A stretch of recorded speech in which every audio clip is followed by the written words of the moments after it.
Então, já iniciando as notícias internacionais, começando então pela Apple. A Apple ontem teve um evento, né, e anunciou várias novidades, inclusive o ChatGPT na Siri, né? A novidade agora é que dentro do próprio iPhone o usuário vai poder ter acesso ao ChatGPT. Então a Siri vai perguntar para ele: você deseja compartilhar a sua dúvida com o ChatGPT? Se a pessoa quiser, ela vai conseguir fazer essas pesquisas e ter acesso a essa inteligência artificial dentro do próprio celular. Uma outra novidade também que a Apple ela traz são a criação de alguns emojis, mas fazendo uma brincadeira aqui com vocês, na semana passada o Zuckerberg trouxe a notícia de que o Brasil ele é o país que usa 4 vezes mais o áudio do WhatsApp e que mais aderiu às figurinhas. Então eu tô achando que essa novidade da Apple de emoji não vai pegar muito brasileiro, não. Outro ponto que chama a minha atenção foi o movimento das ações da Apple, mesmo com essa novidade. As ações caíram 1,8%.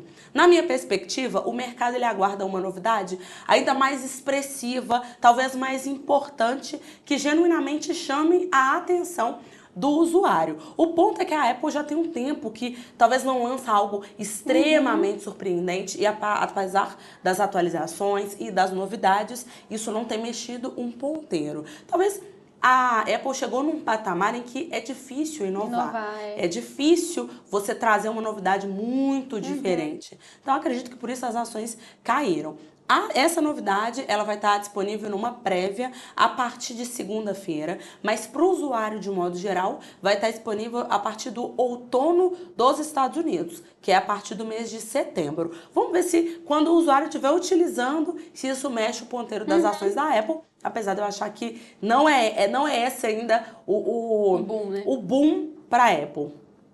Agora comentando um pouco sobre Reino Unido, gente. O desemprego do Reino Unido, ele se aproxima do maior nível em 3 anos. Pessoal, então, apesar de a gente ter visto aí um número de desemprego aumentando, passando aí para 4,4, quando a gente fala aí de política para controle de inflação, isso é positivo, a gente teve os salários, o ganho médio salarial acelerando, principalmente quando a gente conta com...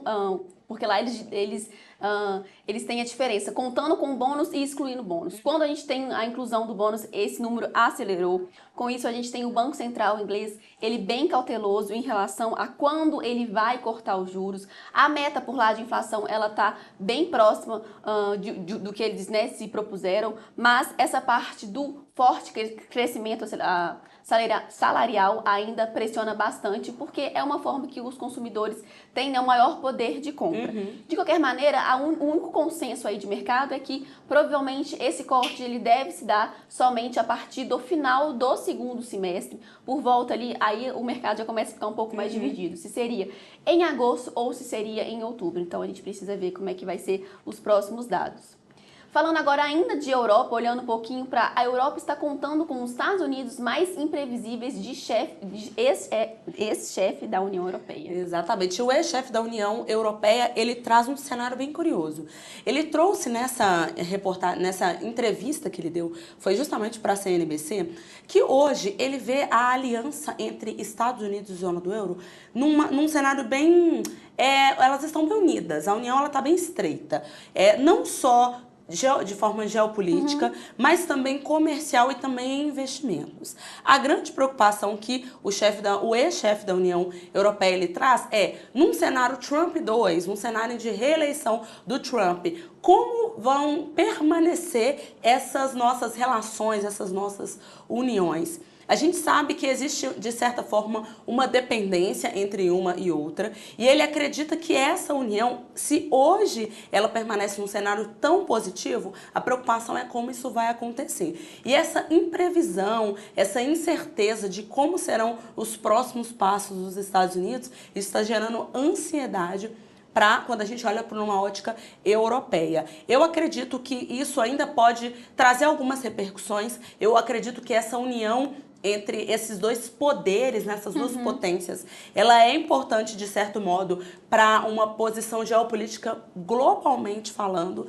mas, de fato, essa ansiedade do ex-chefe da União Europeia, ela tem um certo sentido. Vamos ver quais serão as cenas dos próximos capítulos e como as eleições norte-americanas vão guiar o que o resto do mundo vai fazer. Acredito que essa ansiedade ela não é só para a zona do euro, mas eu acho que para o mundo de um modo geral. Comentando agora sobre o cenário Brasil.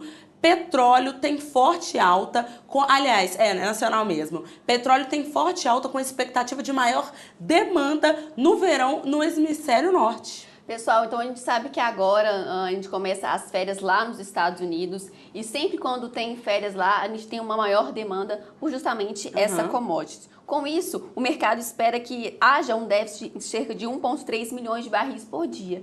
E aí, algumas casas já, inclusive, apostam que esse preço do petróleo pode chegar a 86 dólares. Hoje, a gente viu o petróleo tradeando ali próximo de 81. Ontem a gente viu o petróleo bem volátil, né? Tanto o Brent quanto o WTI, mas a gente precisa ver realmente se essa demanda, principalmente pela parte de transporte, também para o refrigeração, né? A gente sabe que o verão nos Estados Unidos é muito, muito quente, então sempre tem ar-condicionado ligado. Verdade. E isso pode pressionar o preço do petróleo. E aí, dando continuidade aí à parte nacional, já que a gente falou de petróleo, falando então de Petrobras, né? Petrobras foi uma das que conseguiu segurar ontem a nossa bolsa ali próximo dos 120 mil. O cenário ontem foi muito engraçado, porque o que a gente acompanhava quando eu dou um zoom dentro do Ibovespa, os ativos que compõem o Ibov, eu tinha Vale operando um movimento de alta importante, eu tinha Petrobras, a Petro 4 e a Petro 3 operando um movimento de alta importante.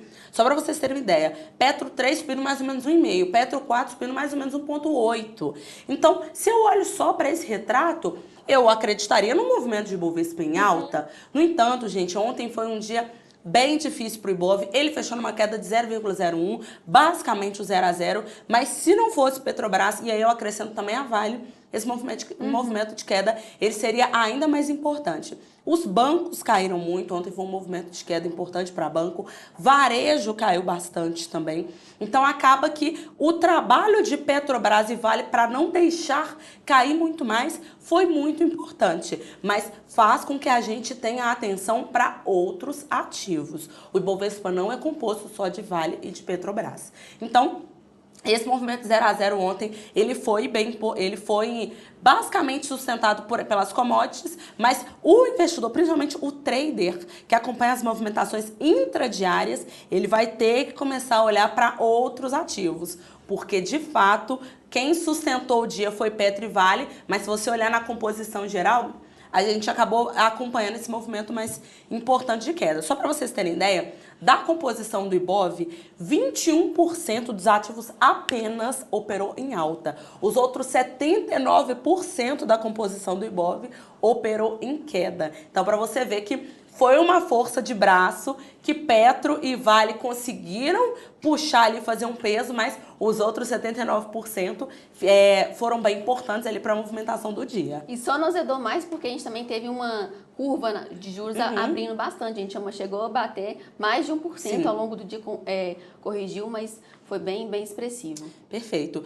Ainda no âmbito nacional, a frase foi: provavelmente eu navegaria melhor pelos ruídos se eu voltasse ao mercado. Foi o que o presidente do Banco Central disse. A gente sabe que o mandato do Campos Neto está terminando, né? Então esse ano é o último ano dele. E aí muito se especula o que ele vai fazer depois. Ontem, então, num evento particular, ele comentou principalmente o que ele faria se ele estivesse do lado de cá, né? Se ele não tivesse as informações privilegiadas que ele tem hoje. E ele disse que ele iria se balizar muito o seu movimento, principalmente pelos próprios ruídos do que é o mercado, que uma coisa que ele aprendeu aí nesses últimos anos de mandato foi não ignorar os sinais do mercado, o que o mercado, o fluxo do mercado mesmo não vai contra, e principalmente tentar interpretar o que aquilo quer dizer.